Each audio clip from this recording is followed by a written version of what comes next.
Hey guys, so here's one idea we have on the table as we're seeking to figure out how we can best kind of clarify and communicate our vision as the bridge. So here's the one concept we have on the table to discuss. What we have on the table is this concept of communicating the vision of the bridge through a story that's consisting of three images that are represented by these words here.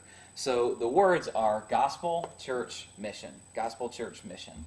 Now, it all obviously begins with the central message of Christianity, the gospel, which we would represent through this image of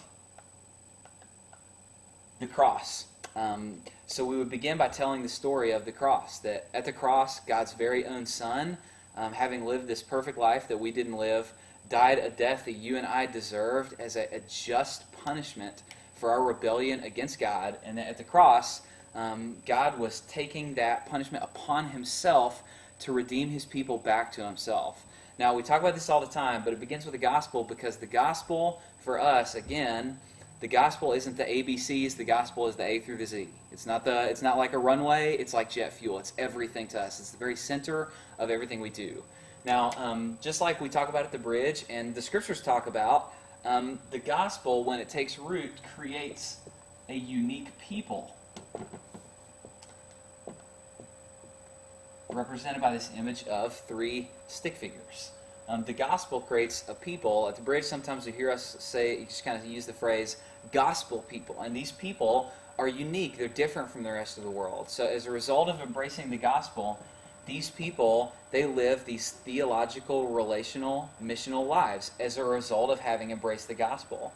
And they do life differently. So these people, again, called the church, they do family differently, they do marriage differently, they do sexuality differently, they do work differently, they do economics differently. But they're unique people who have been kind of created by embracing the gospel, and the Bible just calls these people the church.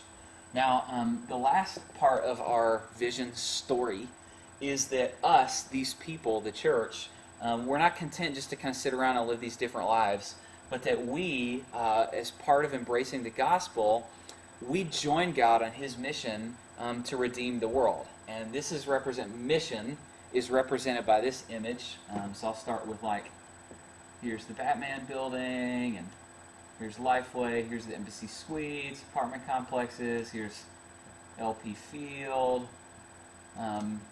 So we join God on his mission to redeem cities and neighborhoods and households and individuals and cultures, and eventually, just like Revelation says, eventually redeem every tribe, tongue, nation, and language to reflect the glory of God through these lives, having embraced the gospel.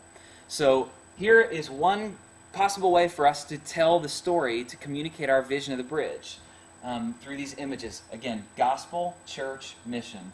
The gospel creates a unique people called the church who join God in his mission to redeem cities and neighborhoods and families and individuals and cultures and nations. Gospel, church, mission.